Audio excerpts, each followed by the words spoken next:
Welcome back to Turning Hard Times to Good Times. I'm your host, Jay Taylor, and I'm really pleased to have Alasdair Macleod with me once again. Most of you know Alasdair because he is one of the most frequent guests on this show. He does write an essay, a very important essay that's timed with market conditions. Every Thursday comes out, and you can access that by going to goldmoney.com. It is, I guess it's the research page at goldmoney.com. And I urge you to read his material. It's not light necessarily, because Alasdair really gets into the nitty gritty of what is underneath the markets and why they do behave the way they do. So it's not necessarily the easiest reading, although he explains very difficult topics in a way that we can all understand. And I wouldn't go without it. It's certainly one of the most important things that I look forward to reading every week. So Alasdair, thank you so much for joining me again. That's very much my pleasure, Jay. I would like to have you talk a little bit about a couple of your most recent essays. I think it was September 8th, an Asian Bretton Woods, ? And then the 15th, the following week, Inflation is Turning Hyper, because I believe those two are very, very important and timely essays that should help people recognize what may be coming down the track and try to be as ready as possible for these events that if they occur. It seems to be that the news that we get from our side is constantly highlighting Putin's military failures. So we hear, Putin thought he could go in there in a week, wipe the place clean and own all of the Ukraine. Look at all the problems he's having, and no doubt he is having some problems. But it seems to me that what we hardly ever hear about are Putin's economic gains, the gains that Russia has made as a result of sanctions. In your essay, you stated that Putin was thinking several steps ahead of NATO countries when he invaded the Ukraine. Maybe could you talk about that a little bit? Yes, of course. I mean, Putin, I think, had a game plan right from the start. He had an objective, which was basically to get American influence out of European affairs and for NATO to move their missiles west, as it were, because there is no doubt that from his point of view, he feels very much threatened by the presence of an American-led NATO on his western boundary. So plainly, he had an objective, and that was to get America out. Now, how do we know this? We know this because America has been on the run. Syria was a disaster. The exit from Afghanistan was equally a disaster. I think he has made an assessment of President Biden. And while President Trump was unpredictable and therefore someone that you had to be very, very careful with, I think he's probably taken the view that President Biden is an easier quantity to deal with. And he's been, I think, therefore encouraged to, at this moment, to make his push. And the way he has done it is quite simply is by attacking the eastern end of Ukraine, which is predominantly Russian anyway. And you're right. The campaign hasn't been an unmitigated success. It's been a bit more mixed. But the problem, I think, that we have in the West is that as much as Russia feeds out propaganda about its position, the West is feeding out propaganda about Russia's position. When I read the papers here, I mean, I look at the Telegraph, for example, which is very supportive of the Conservative Party in general and is very supportive of the Conservative Party's and NATO's position on Ukraine.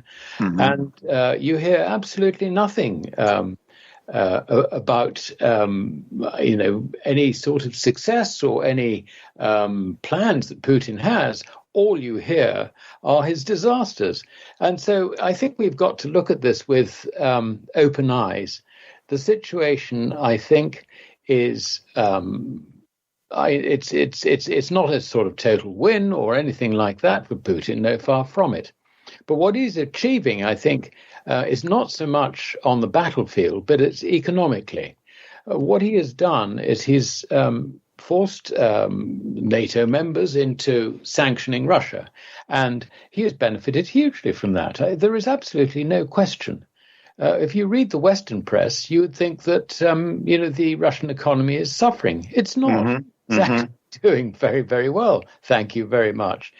And I have no doubt that Putin is a very canny operator, and he will have thought through the likely response to the invasion of the Ukraine. He would have foreseen the West sanctions against him.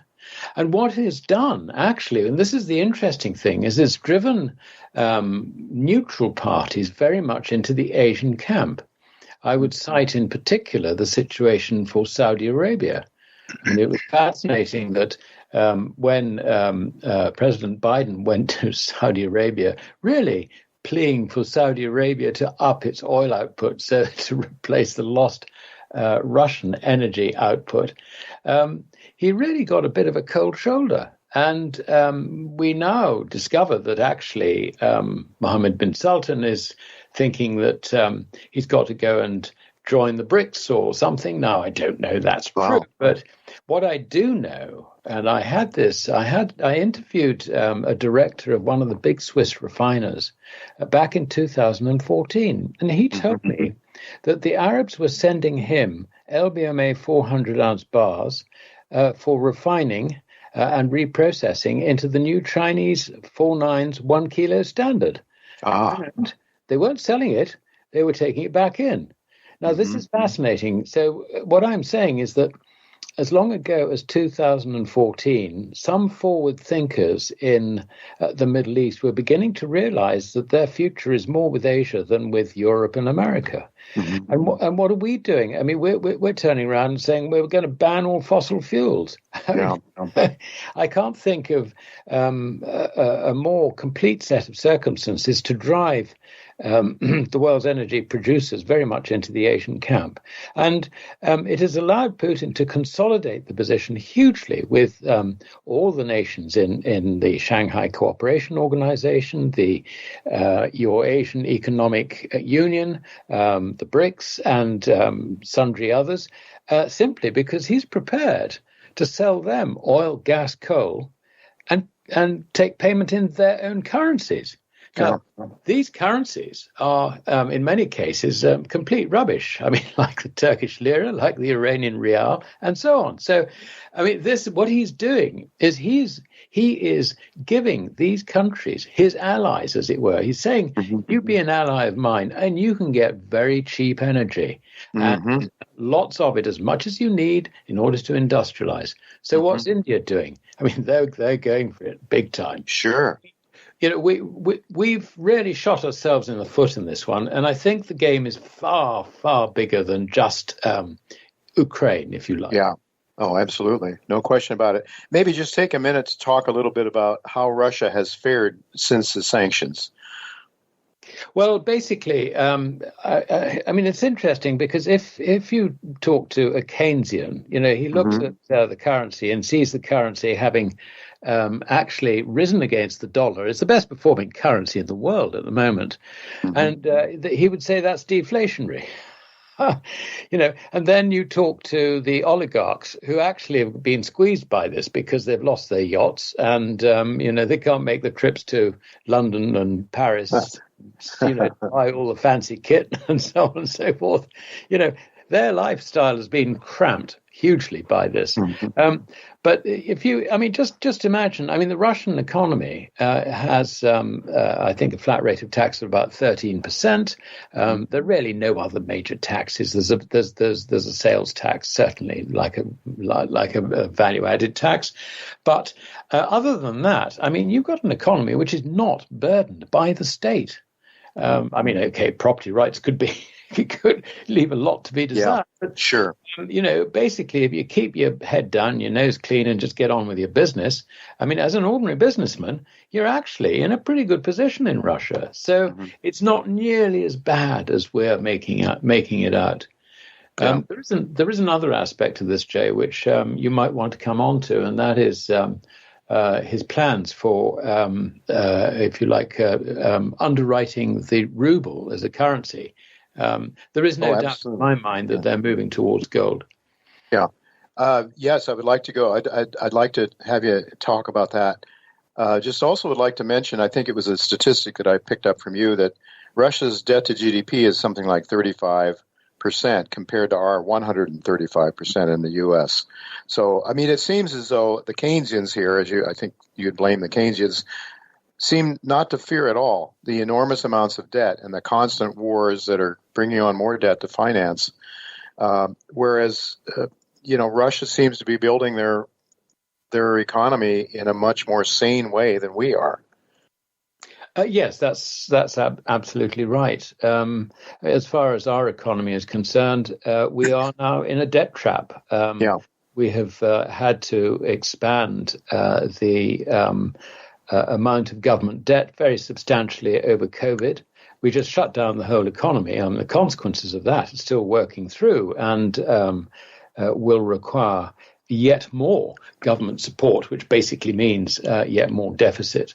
And now in Europe, and I've yet to see what President Biden is going to be doing, but in Europe, the basic approach is to pay much of the excess energy costs that both individuals and businesses face. I mean, we're supposed to be capping energy bills at £2,500 per household. Now, I don't know how they're going to effectively do that, and I don't know what's included. I mean, for example, I have oil-fired central heating. Is that included? And how do you work this one with business? Business have got all sorts of different conditions, deals, and all the rest of it. But there is no doubt that if these energy prices continue to rise, and believe you me, the money will be made available to pay the higher prices, which is the point behind inflation. And under those circumstances, we can see that budget deficits are going to increase yet more. So far from COVID being a one-off inflationary event, it's being followed by another. And it will be followed by another and another and another, which was the point about the second article that you referenced. Right. We are, in effect, on the road to hyperinflation, and I have no doubt in my mind about that at all.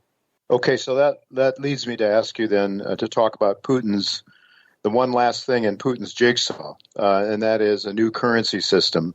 And why would he want to do that? Maybe you can talk about what would motivate him for a new currency system, and what kind of a currency system does he have in mind and he's talking about? Perhaps you could share that with our listeners. Yeah, well, let's address the first point you raised. Why is he doing it? I've taken the view for a long time that for Russia and China to declare their gold reserves would rather be like a financial nuclear weapon, if you like, being triggered. Because, I mean, we now know, actually, that Russia, not only in the central bank, but also in another account, have a total of about 12,000 tons of gold, and it is continuing to accumulate gold. Now, this is more than the declared reserves of the U.S. Treasury. So putting it in that context, this is interesting. This is very interesting. I think that what's happened is that rather than the policy in the past has been to let America basically hang itself monetarily, I think now that the emphasis is that they can see the hyperinflationary trend very clearly, to a large extent exacerbated by the sanctions against Russia. And I think what Putin is now thinking is that he needs to protect himself from a currency collapse in the West. I mean, there's no doubt from his utterances, he's got a pretty good handle on the dangers that we have put ourselves in through monetary policy. So I think he's now looking to protect himself. Now, very, very briefly, there are two hairs running on this. The first one is the new trade settlement currency that Sergei Glaziev, who's a senior minister, he leads a commission for the Eurasian Economic Union looking at setting up a new trade settlement currency to do away with the dollar. And he's been going round and round in circles saying this thing, that thing, and all the rest of it. But it is quite clear that this trade settlement currency can only work properly and allow other people to join in if it is purely a new currency which is fixed to gold on a daily basis in the various participating currencies. Now, that is fine. I can understand that. He will get there, I am sure. The thing that's interesting is that separately, Moscow has declared that it's setting up a new Moscow gold standard because they've been booted out of the LBMA. So, but the thing that's interesting about this is that the person who's actually running this new show is, guess who? Sergei Glaziev, the same guy. So, and I think what we're likely to find is that gold, it will indeed be the new settlement standard. And this would make sense because from Putin's point of view, he's gone to people like the Turks and the Iranians and so on with their awful currencies and said, we'll take payment in your currency. Mm-hmm. I think what he's going to do, he's going to turn round to them and say, we've got this new trade settlement currency, which is tied to the price of gold. We will deal with that in future. And I think that would really secure his position. And it would also allow other nations in that Asian bloc to come together and put their currencies on a gold standard if they wish to do so. And this is entirely, I think, it looks to me like this is moving towards a sort of master plan, which really means that our fiat currencies are either going to die or at some stage, we have got to accept this reality. Now, if we do go back on a gold standard, I would say that for all we don't like about President Putin, he will have done us a huge favor by bringing some discipline back into Western currencies. Mm-hmm. I would certainly agree with that. And I just wonder then, there's really no place. What I was thinking is, I think what was proposed was that that this new monetary system would include various currencies and various commodities. And why then are you saying the only way it will work is if it's gold? Why this idea of having these various assets as part of the currency is a non-starter from your point of view? Well, I think the problem is that the feed that we're getting through the media is that this new currency will be comprised of a mixture of the currencies of the nations participating and the major commodities which they trade. Mm-hmm.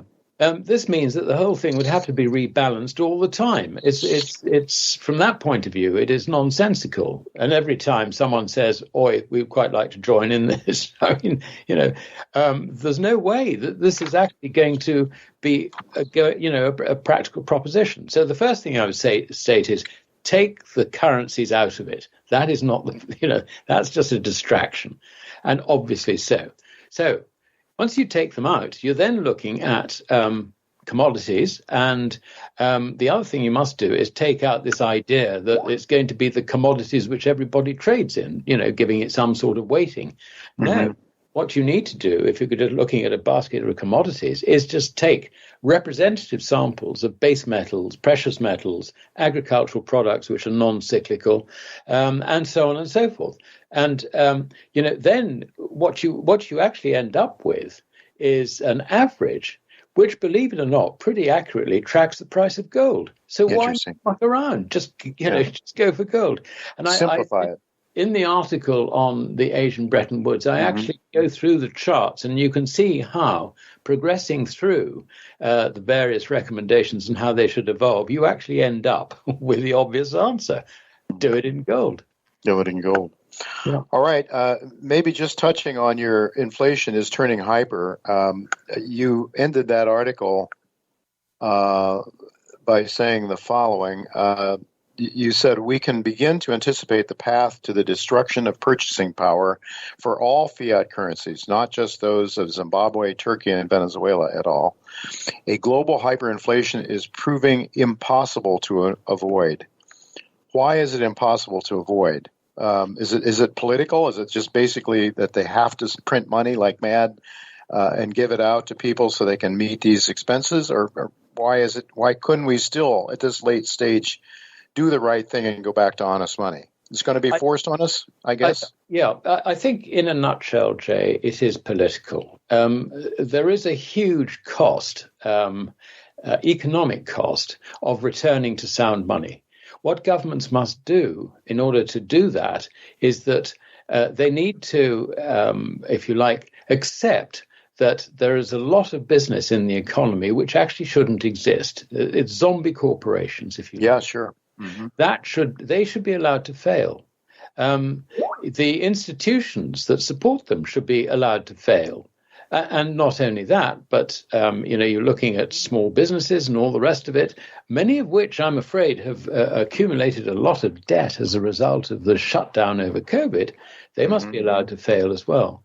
Now, there is no way that as a deliberate act of economic policy that the political class can contemplate that course of action. They would far rather try and do what they've done so far, and that is attempt to increase their control over us, to stop markets, forcing the pace of change. And that's something which they will eventually fail at.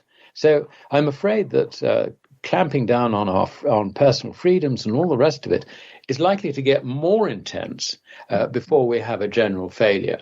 And it could indeed continue to be yet more intense after a general economic failure. That is the way of it. This is the politics. This is the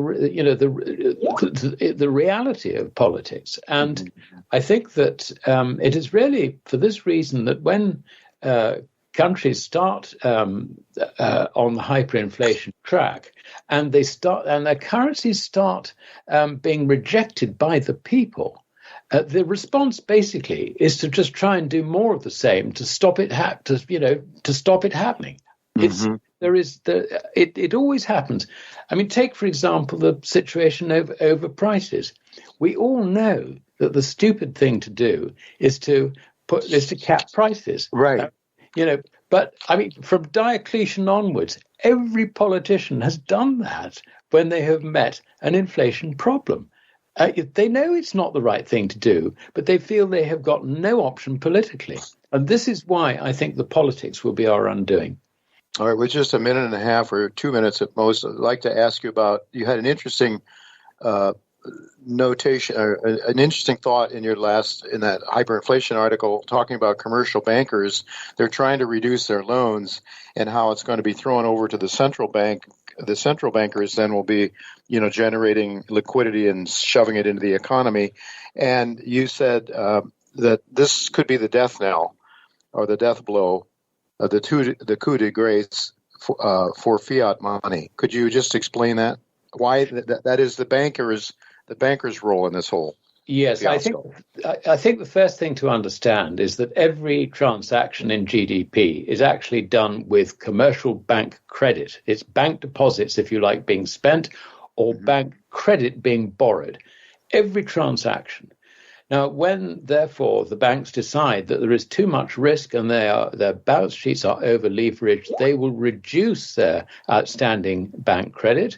And as a result, you will find that GDP declines. And I think it's a point missed by virtually every commentator. When an economy declines, it's not necessarily because people suddenly decided to spend less or produce less. It is because the banks are withdrawing credit. Understand that, and you'll understand what drives GDP, and you will therefore understand the likely reaction of the authorities to a declining GDP.